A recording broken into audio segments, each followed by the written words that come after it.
Bismillahirrahmanirrahim. Assalamualaikum warahmatullahi wabarakatuh.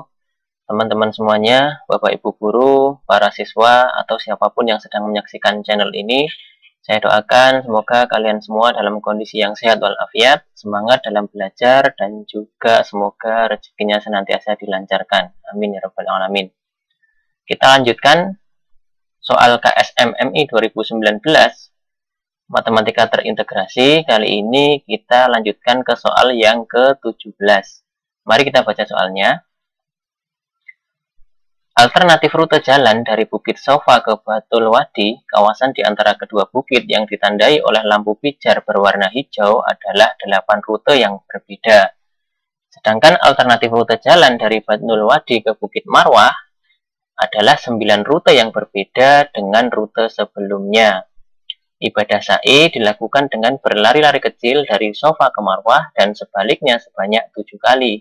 Banyak rute yang bisa dilalui adalah, jadi di sini seperti yang sudah teman-teman ketahui bahwa ibadah sa'i itu adalah ibadah lari kecil dari Sofa menuju Marwah.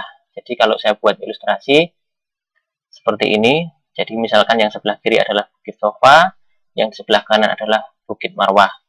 Dan ternyata dari Sofa ke Marwah ini tidak hanya satu rute terus bolak-balik seperti ini, ternyata tidak. Bahkan sesuai dengan keterangan yang ada di soal, itu di antara kedua bukit itu ada suatu kawasan yang namanya Batnul Wadi. Saya ilustrasikan seperti ini, saya taruh di tengah. Nah, dan ternyata pula dari Safa ke Batul Wadi ini juga tidak hanya satu rute, melainkan menurut soal itu ada 8 rute yang berbeda. Saya misalkan seperti ini. Jadi ada 8 rute yang berbeda. Sedangkan dari Batul Wadi itu sendiri menuju Bukit Marwah itu malah ada 9 rute yang berbeda. Jadi bisa saja seorang yang melakukan ibadah sa'i itu dari Safa menuju Batnul Wadi tadi bisa saja melalui rute yang pertama, bisa saja melalui rute yang kedua, bisa saja melalui rute yang ketiga, dan seterusnya. Nah, dari Batul Wadi sendiri untuk menuju Marwah itu juga bisa bermacam-macam rute ya. Jadi bisa melalui rute 1, rute 2, dan seterusnya. Ini hanya ilustrasi, jadi ini ada 9 pilihan rute. Dan yang di sini ada 8 pilihan rute. Nah, saya contohkan demikian. Misalnya, ada seorang jamaah haji yang melakukan dari Sofa ke Batnul Wadi itu melalui rute pertama, lalu dilanjut rute pertama juga untuk sampai ke Marwah. Bisa saja dari Bukit Sofanya melalui rute pertama, lalu dilanjut melalui rute yang kedua. Bisa saja ini rute ke-1, ini rute yang ketiga, dan seterusnya. Dan untuk jenis rute 1 yang sebelah kiri ini saja, itu nanti ada 9 macam rute. Yang kedua, ini bisa dilanjutkan dengan 9 macam rute yang berbeda. Untuk rute yang ketiga pun demikian, bisa dilanjutkan dengan 9 rute yang berbeda. Jadi totalnya pasti ada 8 dikali 9 ya. 8 dikali 9. Akan tetapi karena ibadah sa'i itu dilakukan sebanyak 7 kali, maka bisa 8 kali 9 kita kalikan dengan 7, atau 72 dikali 7 hasilnya adalah 504. Jadi jawabannya adalah A. Oke ya, kita lanjut ke soal berikutnya. Kita baca soalnya. Ahmad, Amir, Khadijah, dan Hasnah mengikuti pemilihan ketua dan wakil ketua penggalangan dana ke Palu dan NTB. Kemungkinan banyaknya susunan daftar tersebut sama dengan urutan huruf hijaiyah, yaitu apa? Apakah sin, shin, shot, atau dot? Oke. Jadi, untuk pemilihan ketua dan wakil ketua, tentu saja cuma dipilih 2 orang, sedangkan kandidatnya itu ada 4 orang. Jadi di sini ini adalah permutasi ya, atau pemilihan 2 dari 4 calon. Kenapa permutasi, bukan kombinasi? Karena ini urutan yang berbeda itu berbeda arti. Sebagai contoh begini, misalkan yang terpilih adalah 2 anak, yaitu Ahmad dan Amir. Itu akan berbeda dengan Amir dan Ahmad. Kenapa? Kalau Ahmad dan Amir, bisa saja Ahmad sebagai ketua dan Amir sebagai wakil, atau sebaliknya, Amir yang sebagai ketua dan Ahmad sebagai wakil. Maka otomatis ini termasuk permutasi 2 dari 4. Bisa kita cari dengan cara 4 faktorial dibagi 4 kurangi 2 faktorial. Atau kalau kita hitung 4 kali 3 kali 2 kali 1 dibagi dengan 2 kali 1. Sehingga kalau ini kita coret, tinggallah 4 kali 3 atau 12. Jadi banyaknya kemungkinan penyusunan itu ada 12 macam.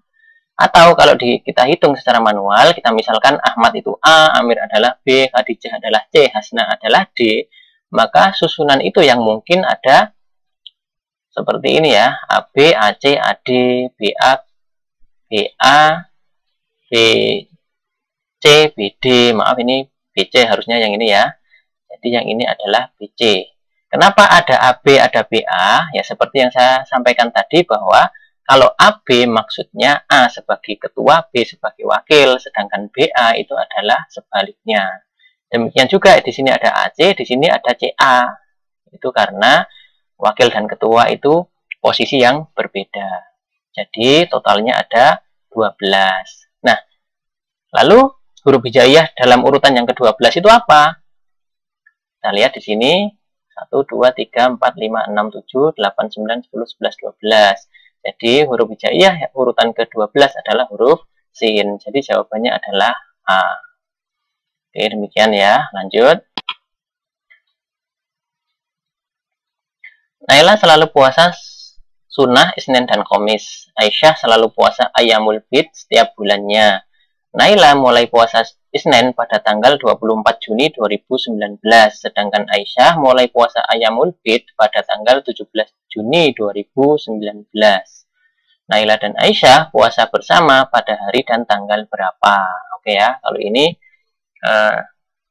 karena ini yang dibahas tahun 2019, setidaknya kita tahu bulan hijriahnya untuk bulan Juni 2019 dan Juli 2019.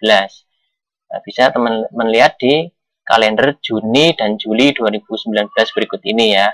Jadi di situ dikatakan bahwa Naila mulai puasa Senin itu pada tanggal 24 Juni. Seperti yang kita tahu, mungkin ada yang masih ingat bahwa 1 Syawal tahun lalu itu adalah tanggal 5 Juni ya.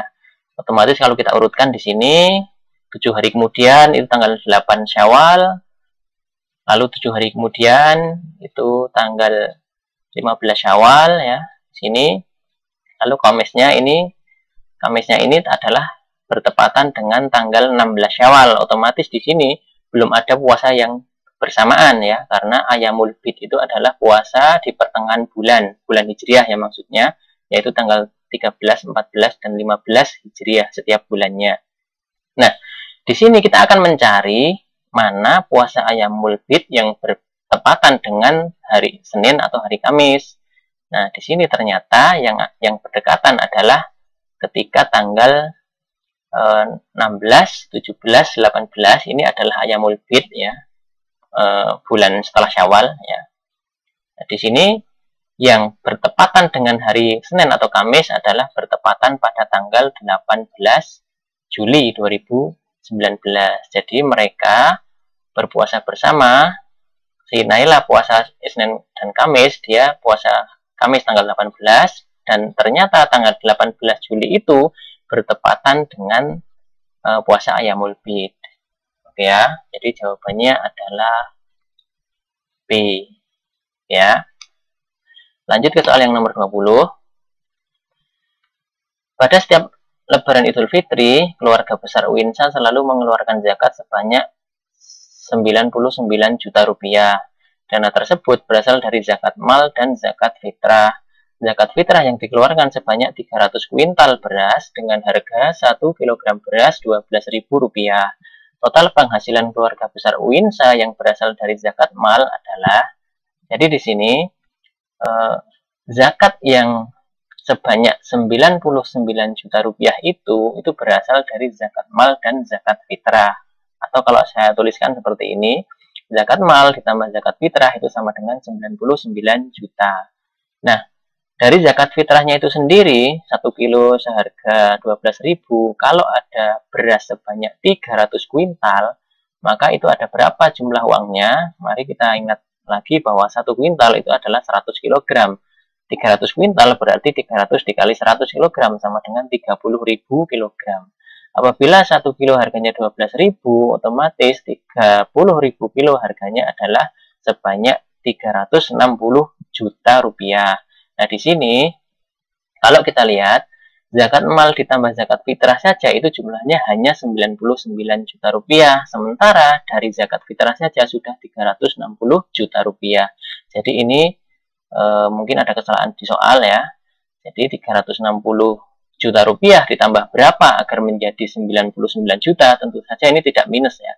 Nah, pasti ada kesalahan soal di sini. Namun demikian, jika mungkin dari Bapak Ibu guru atau teman-teman sekalian berpendapat lain seperti yang saya sampaikan, mohon silakan dikoreksi. Tapi menurut saya, untuk soal nomor 20 ini tidak ada jawaban yang benar. Oke ya, demikian untuk pembahasan soal nomor 17 dan nomor 20. Saya ulangi lagi untuk soal nomor 20 ini, mohon komentar dari teman-teman sekalian, barangkali ada pemahaman yang berbeda, tapi menurut pemahaman saya bahwa 99 juta itu terdiri dari zakat mal dan zakat fitrah. Ternyata menurut perhitungan baru dari zakat fitrahnya saja itu sudah mencapai 360 juta. Seandainya ini bukan 300 kuintal tetapi 30 kuintal, pasti ada jawabannya karena uangnya adalah sebanyak 36 juta, otomatis yang dari zakat mal adalah 63 juta. Itu seandainya ini 30 kuintal. Namun soal mengatakan ini 300 kuintal. Jadi menurut saya ini tidak ada jawaban yang benar. Oke ya, demikian. Semoga bisa dipahami. Ada kurang lebihnya mohon maaf. Namun jika sekiranya video ini bermanfaat, silakan untuk like, komen, share, dan juga subscribe. Oke, sampai bertemu lagi di video yang selanjutnya. Tetap semangat. Assalamualaikum warahmatullahi wabarakatuh.